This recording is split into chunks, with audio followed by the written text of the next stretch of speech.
క్రీస్తును క్రైస్తవ్యాన్ని ద్వేషించి దూషించిన క్రీస్తు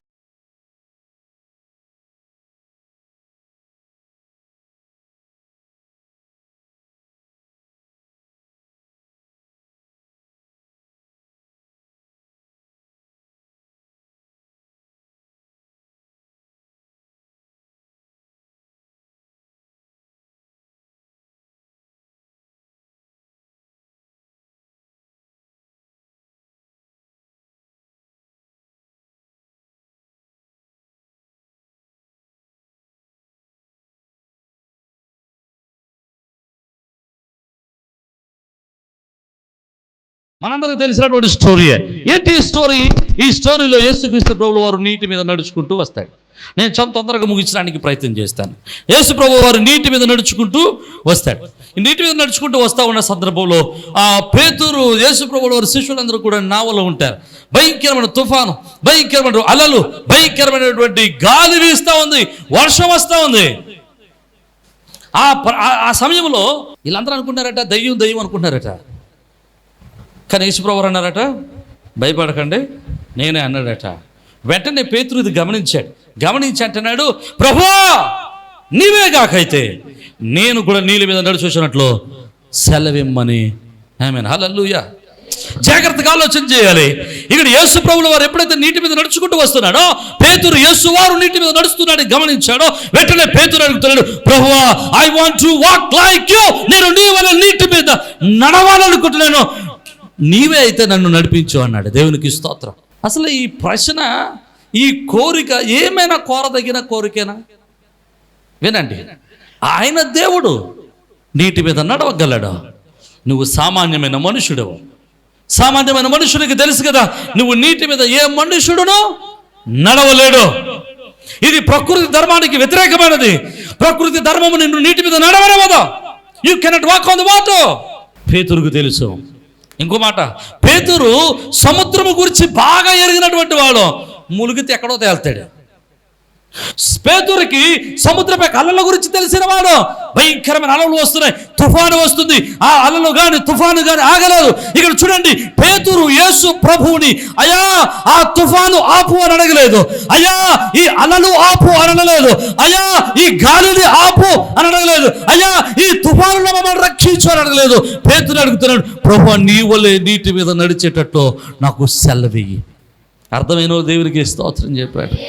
మనం ఏం అడుగుతామండి దేవుడిని? అప్పుడు శ్రమలలో ఉన్నప్పుడు, కష్టాలలో ఉన్నప్పుడు, ఇరుకుల్లో ఉన్నప్పుడు, ఇబ్బందుల్లో ఉన్నప్పుడు, కష్టకాలంలో ఉన్నప్పుడు మనం ప్రభువుని అడుగుతాం, ప్రభువా ఈ శ్రమలన్నీ తీసే ప్రభువా, ఈ కష్టాలన్నీ తీసే ప్రభువా అని అడుగుతాం. కానీ పేతురు అడుగుతున్నాడు, ప్రభువా ఈ శ్రమలున్నా పర్లేదు, నాకేం పర్లేదు, ఈ తుఫానున్నా పర్లేదు, ఈ తుఫాను వచ్చినా పర్లేదు, గాలి వచ్చినా పర్లేదు, అలలు వచ్చినా పర్లేదు, కానీ I want to walk on the water, నేను నీళ్ళ మీద నడవాలనుకుంటున్నాను. నమ్మితే దేవునికి స్తోత్రం చెప్పాలా? హల్లెలూయా. ఆయన నీటి మీద నడవాలనుకుంటున్నాడు. నేను అంటున్నాను, నీటి మీద నడవాలని ఆశపడిన 12 మందిలో కూడా పేతురు అక్కడ ఆశపడ్డాడు.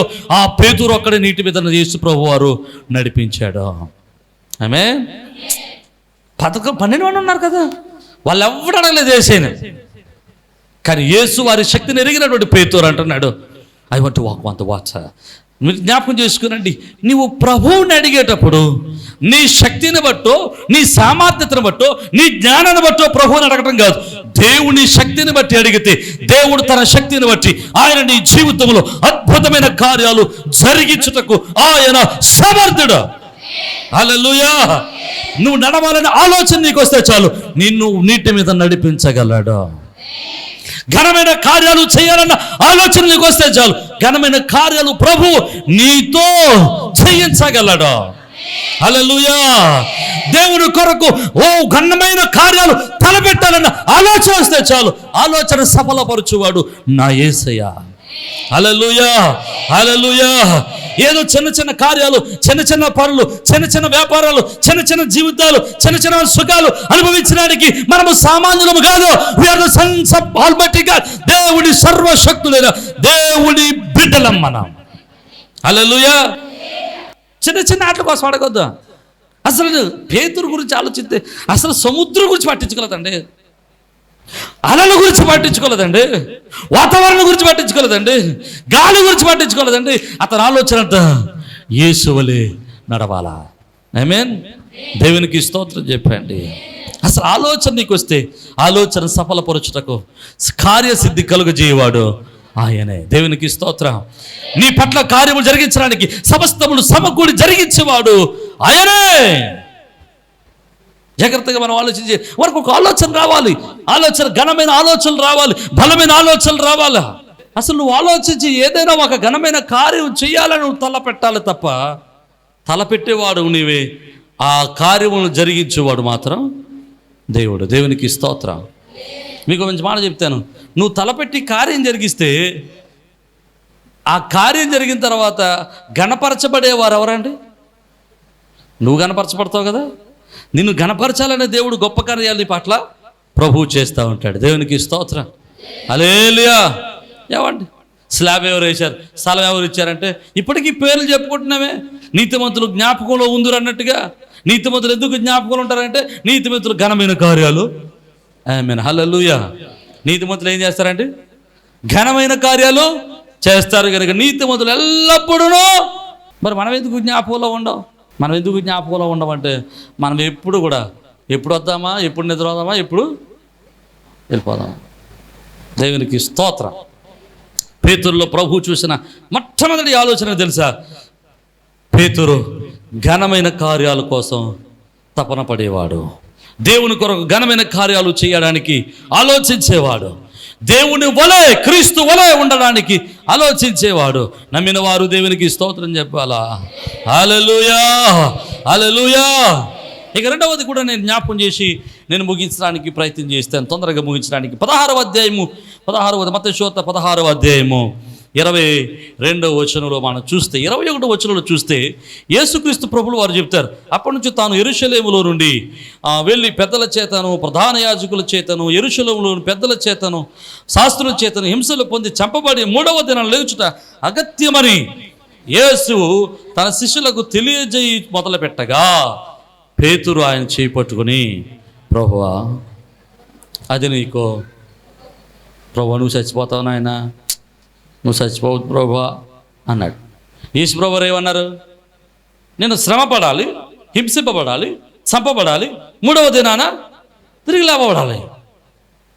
ఇప్పుడు నేను చచ్చిపోతానంటే పేతురు అన్నాడు నువ్వు చావకూడదు నాయన అన్నాడు. మంచి అన్నాడా చెడ్డ అన్నాడా? చెప్పలేదు. మంచి మాట చెడ్డ మాట? మంచి మాటే కదా పాపు. నువ్వు చచ్చిపోకూడదు ప్రభు అంటే మంచి మాటే కదా. ఇప్పుడు ఎవరన్నా నా పని అయిపోయింది ఆమెకి చచ్చిపోతానంటే ఏమంటావు? ఊరుకమ్మ అప్పుడు చచ్చిపోవడం ఏంటి? ఒరిజినల్గా ముసలు అప్పటికే 70-60 సంవత్సరాలు వచ్చేది, అప్పుడు చచ్చిపోవడం ఏంటి? మీ 3 వారాల పిల్లలు కూడా చూసేది నువ్వు అంటాం మనం. తెలుసు అందాల్సి బతకదని తెలిసి అయినా కానీ, అన్ని సంవత్సరం బ్రతకదని తెలుసాను కానీ నీ ముదు మనవరాలు పెళ్ళి చూడాలమ్మా నువ్వు అంటాం. ఈవిడంటది ముసలుడు ఉన్నాడు అనుకోండి, ఎవడన్నా ఒక 70-60 సంవత్సరాలు వచ్చేసినాడు చచ్చిపోతాడు రా అన్నాడు అనుకో, ఎందుకు తాత చచ్చిపోతావు? నువ్వేం చచ్చిపోతావు? నీ అరుగు ఎంతలో తెలుసా? మాకంటే అవసరం ఉన్నావు, పెళ్లి చేద్దామంటే పెళ్లి బయటలో ఉన్నావు నువ్వు అన్నామంటే నాకెందుకు పెళ్ళి అంటాడు, నాకెవడెత్తాడు పెళ్ళి అంటాడు అంటాడు. పెళ్లి చేసేసుకుందామేనా పెళ్ళి ఎత్తా. దేవునికి స్తోత్రం. ఎవరికైనా మరణం అంటే కొంచెం భయమే. ఇక్కడ మరణం అనేసరికి పేతురు కూడా అంటాడు, ప్రభువా నువ్వు చచ్చిపోకూడదు నాయన, నువ్వు నిలిచి ఉండాలి నాయన, నువ్వు నిరంతరం బ్రతికి ఉండాలి ప్రభువా అన్నాడు. జాగ్రత్తగా వినండి, పేతురు అన్న మాట మంచిదే కానీ దేవుని చిత్తానికి అనుకూలమైనది కాదు. అప్పుడు పేతురు అన్న మాటను బట్టి పేతురుని ప్రభువారు అంటున్నాడు ఏమన్నా తెలుసా? సాతానా. 19వ వచనంలో ఏమన్నాడు? నువ్వు పేతురువు, 18 నువ్వు పేతురువు, ఈ బండ మీద నా సంఘాన్ని కడతాను, ఇదిగో పరలోకపు తాళపు చెవులు అన్నాడు 18వ వచనంలో. 18వ వచనంలో తాళపు చెవులు ఇచ్చాడు. 23వ వచనంలో వచ్చేసరికి దేవునికి స్తోత్రం. మీకు అర్థం అవ్వాలి. ఇటు 18వ వచనంలోనేమో ఆకాశంలో కూర్చోబెట్టాడు. 23వ వచనంలో వచ్చేసరికి ఉన్న గాలంతా తీసేసాడు. ఇది నేను సాతాను అంటాడా? అమ్మా మంచి పరిచయం చేసావు, దేవుడు మిమ్మల్ని దీవించును గాక అన్న. కానీ తుడిసావు కానమ్మా, చేసావు కానమ్మా అన్నావు అనుకోండి, ఏమైపోద్ది పరిస్థితి? దేవునికి స్తోత్రం కదండి. పాట అమ్మ చాలా బాగా పాడుతున్నావమ్మా కానీ అన్నామంటే అయిపోయింది, ఇంకా మళ్ళీ మౌత్ కూడా ముట్టుకోదు ఇక. దేవునికి స్తోత్రం కదండి. రైట్. మనకి ఎప్పుడు కూడా ఏ మాటలు నచ్చుతాయంటే పొగడ్తలు నచ్చుతాయి, మనల్ని హెచ్చించే మాటలు నచ్చుతాయి. మనకి ఏది నచ్చుతుందంటే మనలో ఉన్న తప్పిదాలను గద్దించేటువంటి మాటలు నచ్చవు. పౌలులో, పేతురులో ప్రభువుకు నచ్చినటువంటి మరొక మంచి లక్షణం ఏంటో తెలుసా? అతను ఒకవేళ తప్పిదము చేసిన, ఒకవేళ అతడు పడిపోయినా, ఒకవేళ అతడు తప్పిదము చేసిన, కాలు జారిన గద్దింపునకు లోబడేవాడు. దేవునికి స్తోత్రం. ఏ సాతాను ఎరకల అన్న వెంటనే పేతురు అంటున్నాడు, ప్రభు నీకు స్తోత్రం అని. ఏసీ వెంటనే వెళ్ళిపోడండి. అప్పటి నుంచి మానేశాడా? యేసు ప్రభు వెనకాల తిరగడం మానేశాడా? మానలేదు. ఓ పాస్ గారు చెప్తున్నాడు, వాళ్ళ సంఘంలో ఉన్నట్ట ఒక అమ్మాయి గజ్జలెట్టుకుని గరిగిరగ్గర తిరిగేస్తున్నాడు, గజ్జలు వేసుకుని. అదే కాలుకి పట్టీలు వేస్తారు కదా. ఇంటికాడ ఉన్నప్పుడు పట్టీ లేరు, ఇంటికాడ ఉన్నప్పుడు గజ్జలేరు, ఇంటికాడ ఉన్నప్పుడు ఏమో ఏయో చిన్న పట్టీలు వేస్తారు. ఎందుకంటే సీరియల్ చుట్ట గొడ్డొచ్చేద్దాన్ని. 10 మందిలోకి వెళ్ళినప్పుడు, ప్రార్థనలోకి వెళ్ళినప్పుడు గజ్జలతో తడుతుంటే హిహి నా కూతురు అని నవ్వుకోవటానికి ఇక్కడ వేస్తారు గజ్జలు. భాస్కర్ అన్నాడట, మా గజ్జలు వేసుకొచ్చా తీసేయ్ అన్నాడట. ప్రార్థన మానేసింది. దేవునికి ఇస్తాం.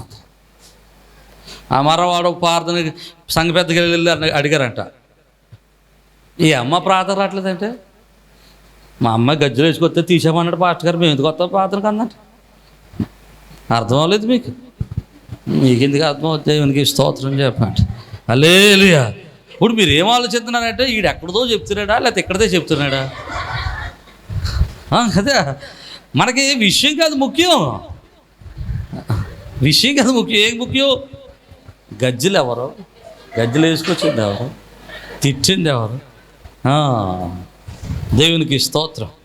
విషయ పరిజ్ఞానాన్ని పెంచుకోండి, గద్దింపునకు లోబడాలా. దేవునికి స్తోత్రం.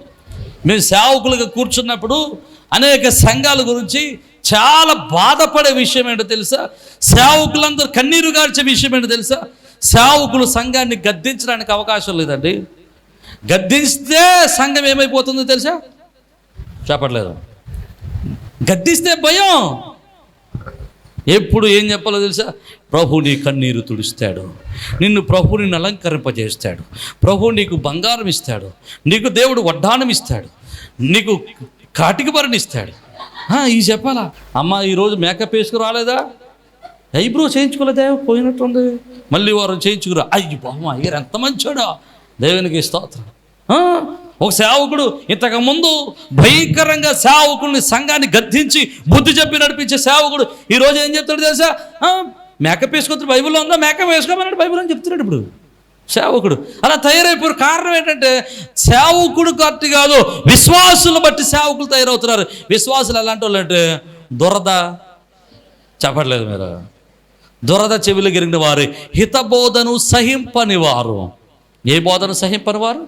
హితబోధను, ఆరోగ్యకరమైన బోధను సహింపని వారై ఉండటం వలన విశ్వాసులను బట్టి సేవకుడు కూడా మిమ్మల్ని పోగొట్టుకోవడం ఇష్టం లేక మిమ్మల్ని గద్దించడం మానేశారు. దేవునికి స్తోత్రం. అమ్మ వంకాయలు కోసుకొచ్చేవా? వంకాయలు కోసుకొచ్చిన తప్పే లేదు. 2 కేజీలు కోసుకొస్తే కేజీన్నర ప్రభువుకి ఇచ్చాను ఆయన. నువ్వు 1 కేజీ తిను, ప్రభు నీ పాపములన్నిటినీ కడిగి వేస్తాడంటే చచ్చినండా వంకాయలే ఉంటాయి.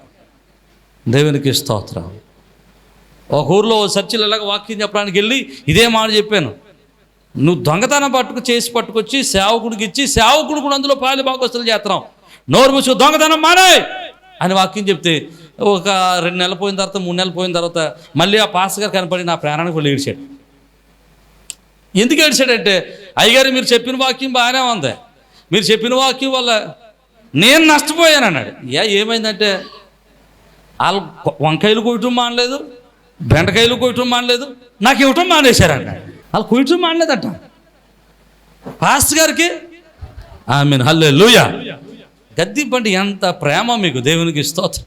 వాక్యంలో కొన్ని విషయాలు మాట్లాడతాడు చూడండి. పరిశుద్ధ గ్రంథంలో సామెతల గ్రంథం 10వ అధ్యాయం 17వ వచనంలో చక్కటి మాట ఉంటుంది. గద్దింపునకు లోబడినవాడు, ఆమేన్, గద్దింపుకు లోబడకపోతే ఏమవుతాడట?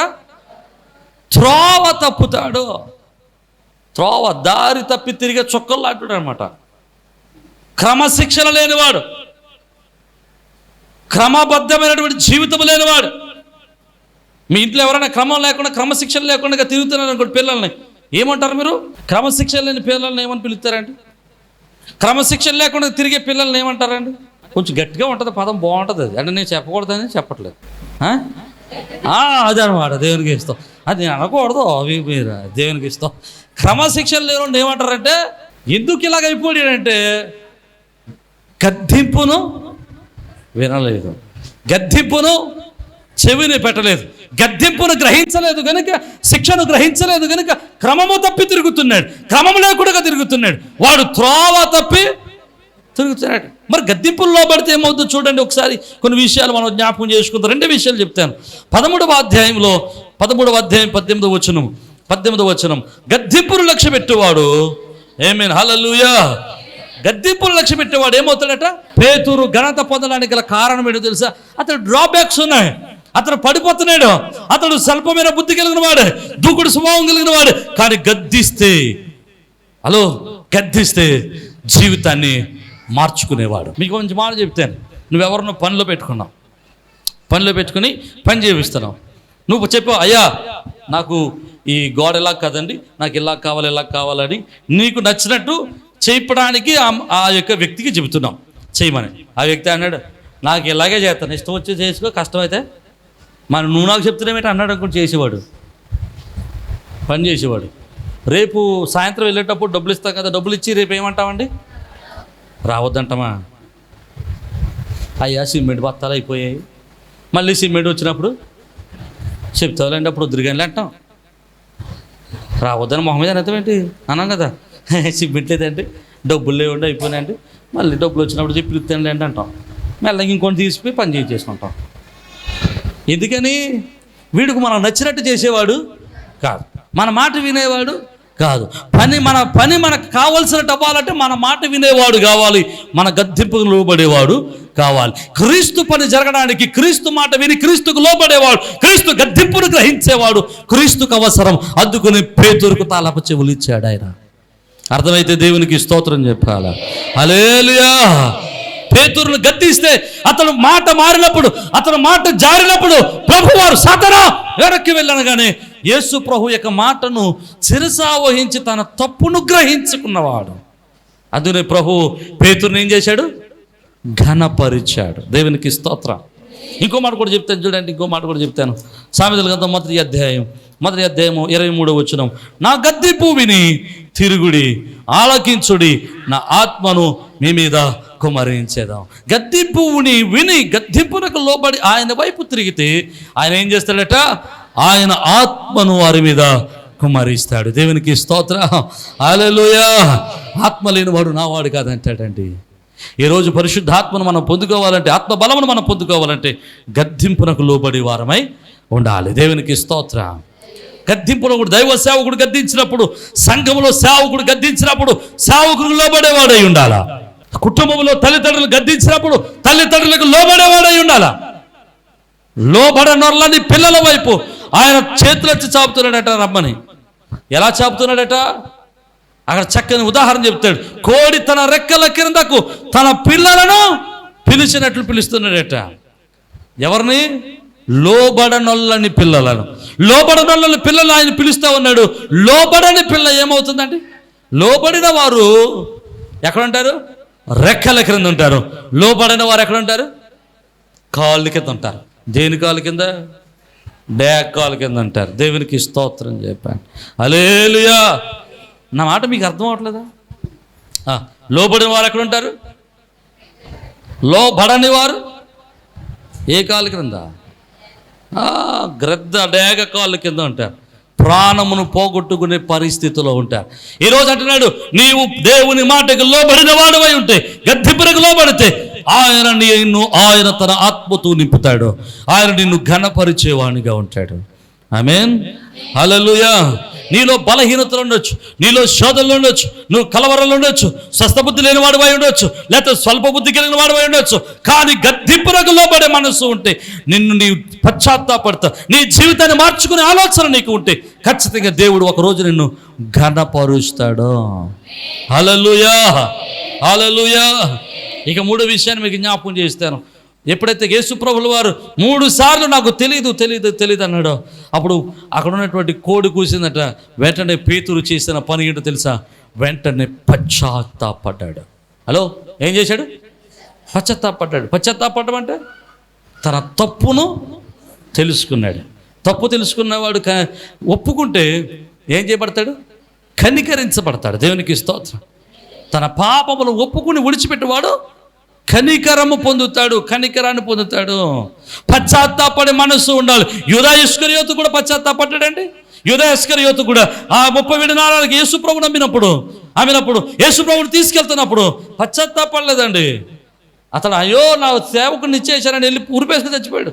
అనవసరంగా ఆయన చంపేస్తారని పశ్చాత్తాపడి యేసు ప్రభు దగ్గర వారి పాదాల మీద పడి ఉండి పశ్చాత్తాపడి తన జీవితాన్ని మార్చుకుని ఉంటే ఖచ్చితంగా యూదా ఇస్కరియోతు కూడా ఆ 12 మందితో కూడా పరలోక రాజ్యంలో 12 సింహాసనం మీద కూర్చునేవాడు. నమ్మిన వారు దేవునికి స్తోత్రం చెప్పాలా? హల్లెలూయా. నేనే మాట చెప్తున్నాను. మూడవదిగా పౌలులో, పేతురులో కనబడింది ఏంటో తెలుసా? పశ్చాత్తాప హృదయము.